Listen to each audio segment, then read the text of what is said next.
It is officially go time for the San Francisco 49ers and quarterback Brock Purdy. As we know, the bye week came and it was a much needed break for a lot of these players, specifically Brock Purdy as well. And I think this really did aid Brock Purdy, especially based on what he had to say, speaking to the media today, discussing kind of what he did in during this bye week to kind of refresh, get back to kind of where he needed to be mentally and physically.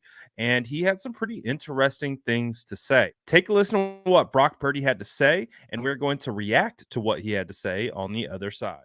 When you look at the Jaguars on defense, they take the ball away pretty well. What stands out to you when you watch them on film?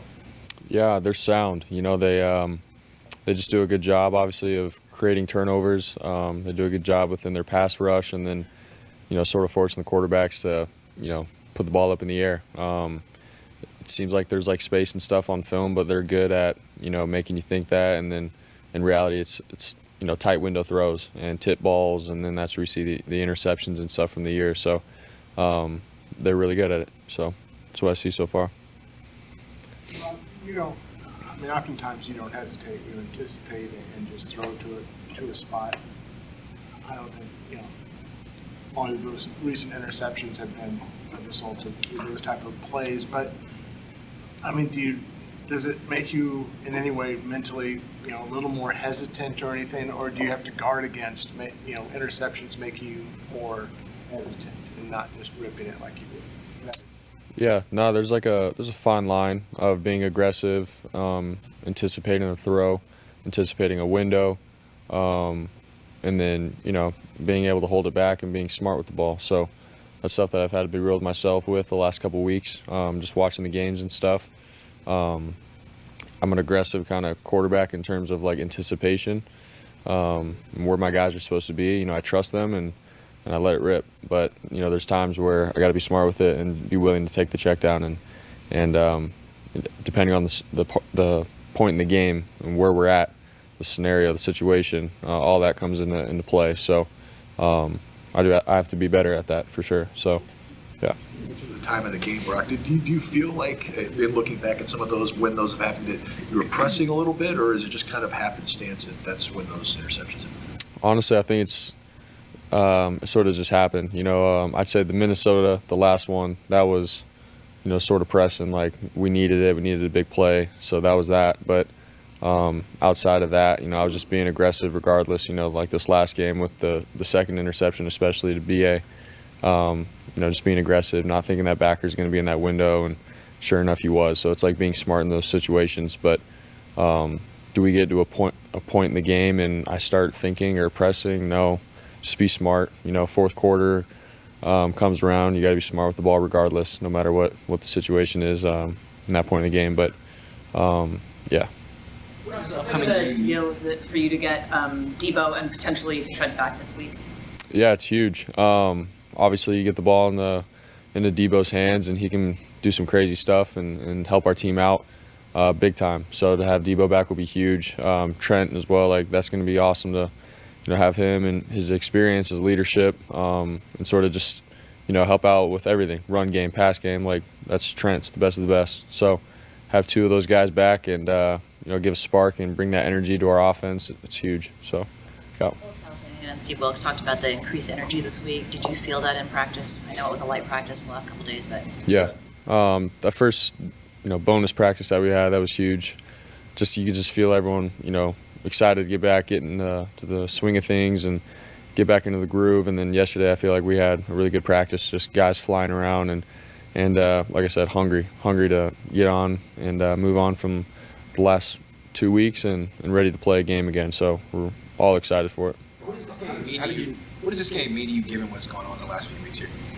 Yeah, it's huge. We just need to win. We need to win, have that feeling again of winning, and then get on a streak and roll. The second half of the season's huge. First half was the first half. I feel like we all got rested up over the bye week, and this is going to be a stretch that we all know is going to take what it takes. So this game is, I think, huge for us in terms of getting started for the second half of the season. Off did you take from throwing a football, Brock? All week, yeah. probably since your rehab, I'm guessing. Yeah. How did that go? Did you come? Does your arm? How does it responded, and how was it before it? Yeah, it was good. I feel like just not throwing and then lifting, just starting, continuing to strengthen my arm, off the field. I feel like just not throwing and then lifting, just starting, continuing to strengthen my arm, off the field was huge. And then at practice, it's felt really good. So, with however many games we played in the beginning of the first half of the season, like, your arm, you start feeling it, you get a little sore at practice and whatnot, but come game time, you're ready to roll. So having a week off for the second stretch was huge for me with my arm. So, yeah. That's the physical aspect. How about the mental aspect? How much did you need to like unplug versus also go back and watch tape and self-scout? Yeah, it's huge. Looking at the good, looking at the bad of the first half, how hot we started, and then obviously the last 3 games of like, all right, what's going on? What could we be better at, for myself especially, and it was huge. But to be able to like step away from the game, take a breather, understand where we're at, what we have to do, was huge for me to clear my mind and then come back like excited, for the second half and for the stretch of football that we have to play, some good football that we have to play. So I feel good. Talked about each week being a 1-game season, and is that the mentality now? And like this week, and then you really don't even think about next week till next week. And Yeah, 100%. That's how it is. And honestly, like I feel like that was the case last year. When we came off the bye, we were hungry, and almost like we were playing desperate every single week to win every single game, every Sunday. And we just looked at it one game at a time. We're going to fight and claw and scratch one game at a time, and it all fell into place how it needed to. So that's our mindset. this team thrives a little bit on that. Yeah, I think so. Whenever we feel like our back's against the wall, I feel like we play some really good football. We're a talented team, and once we are hungry and set our goals for something and we want it and we need it, I think we could do a lot. So that's where we're at. What was your message to the team after the Bengals game?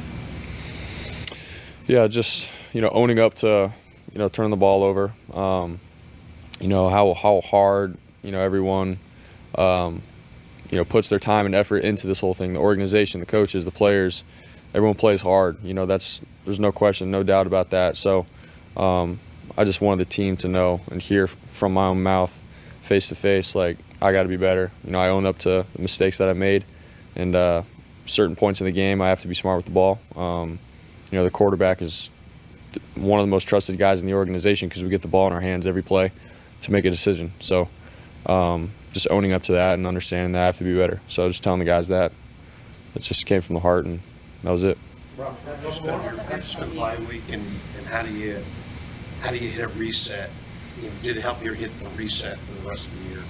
Yeah, I went to Iowa. I was with my fiance and her family on the farm. Sort of just got away from everything, and then went back to Iowa State for a game. Saw everybody. Just sort of have a perspective of, all right, this is life. This is what's going on. I'm playing in the NFL for the 49ers, but I still have a good life with my fiance and everything to come. So it was good just to be able to breathe and get my mind and my thoughts, everything together, and regroup for what's to come for the second half of the season. So it was good for me. The team after the game? No, I've talked a couple times after, but that one was more just like owning up to some of the decisions that I made and stuff with the ball. So a little bit different vibe. Young kind of also give you guys a shot of adrenaline. Have you noticed that? Yeah. Obviously just his presence, being around, and then when you get on the field, it's like, dang, we got another guy on the edge who can do some damage. And so for all of us, it's like, we have the talent, we have the guys, and it's almost like, we sort of want to, show Chase like the ropes, like this is who we are, this is what we believe in and how we do things, and he fits right in. So we're excited to have him.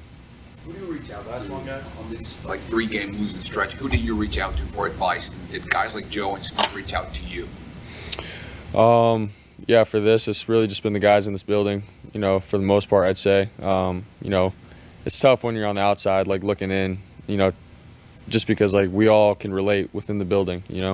We know what's going on. We know the truth to things, and so the guys in this building have been the ones, being able to reach out to me and, tell me what's going on and their belief in me and stuff like that. So that's where I'm at with that. But, yeah. All right. Thanks, guys. Thanks, guys. There are a couple things that stood out to me from what Brock Purdy had to say to the local media as he's returned from the bye week. I would say, first of all, kind of interesting to hear that he didn't throw at all during the bye week, and this was the first time that that has occurred really since since I want to say training camp, maybe a little bit before that. Obviously, getting his arm back, rehabbed, and strengthened so that he could make it through training camp, preseason, and through the first portion of the season. So I think one of the biggest takeaways was this was the first time that he's really got to rest his surgically repaired elbow. From what I've seen from Brock Purdy, if I had to give my first half analysis on him as a thrower who's returning from the UCL surgery and how quickly he did it, his arm looks great. I've been pleasantly surprised with the zip on his ball, the touch, and where his placement is. For the most part, obviously, he hasn't been perfect, but the body of work would indicate that his arm is good to go. So, a much needed break, I would assume, for Brock to just let the arm kind of settle down, give it a break, because he's been all gas, no breaks since the rehab process.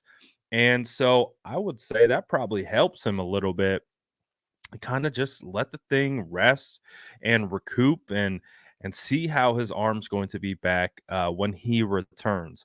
The other thing that I think stood out to me from what Brock had to say was kind of what he did, kind of getting away from everything.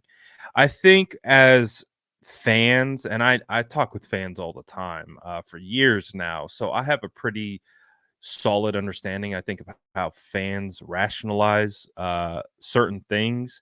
And I think when you see a team struggling or you lose 3 games in a row, I think from a fan perspective, some fans, not all fans, they want to see more work. They want to see stay in the building, work harder, work longer, put more hours in, do more. Don't go to Iowa State games. Don't go to Cabo. Like I think Kyle Shanahan went to Cabo, or I heard something about that. Like don't go on vacation, et cetera, et cetera. Put more work in.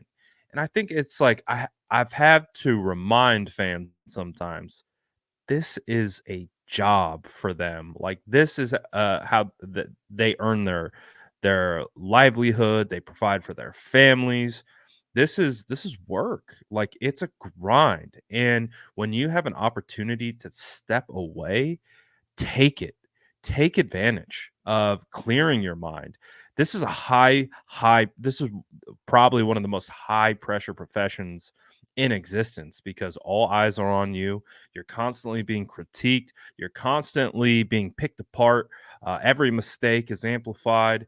There's a lot of pressure that comes along with this, especially for the quarterback. So if you have an opportunity to disconnect, unwind, not throw the football, do it 100%. Take those opportunities 100 out of 100 times. I could speak for myself as a content creator. I went into the woods with my family with no cell service or internet for 4 days, and it was phenomenal. And all I do for a living is post to the internet.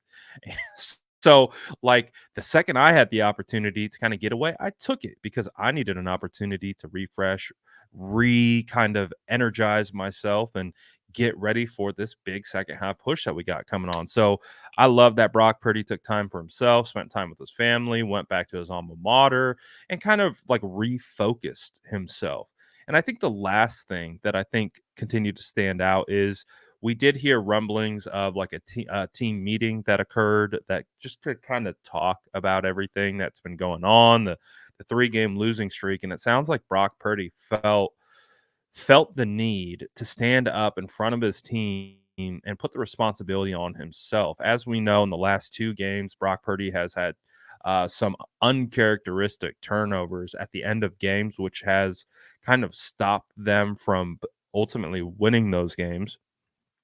So I found it interesting that Brock took it upon himself to stand up in front of his team and take ownership and take responsibility and talk about how he needs to get better again. Like, he doesn't have to do that, but that's what good leaders do. And again, it continues to prove why I think Brock is the right guy for this job. Obviously, we're still evaluating Brock. We're still like learning and trying to understand exactly who Brock is. And that's with any young quarterback. You need to stack games, you need to stack years, you need to stack seasons to be able to be like, all right, we know who this guy is. And, we have a good idea of who Brock is, and we're still learning, and he's still evolving and all those different types of things. So, I think hearing what Brock had to say, I feel pretty good about where he's at mentally. I feel like out of anyone, Brock needed this kind of break, this kind of mental break, physical break, coming back refreshed, refocused, recalibrated, ready to go. I think I like what I heard from what Brock had to say. I really did, and I feel like this was good for him. So we'll see, obviously, what he looks like against the Jags. But overall, I think Brock is in a good spot, and that's going to ultimately put the 49ers in a good spot. But you let me know. What did you guys think of what Brock had to say? What is your reaction to what Brock did during the bye? Are you kind of in that boat of like, he should have worked more, he should have put more time in, or are you kind of like, yeah, get away, like kind of unplug, take some of that pressure off, and kind of get back on track and ready to go against the Jags? Let me know what you guys thought about what Brock had to say in the comments below. And as always, make sure to like and subscribe for more updates.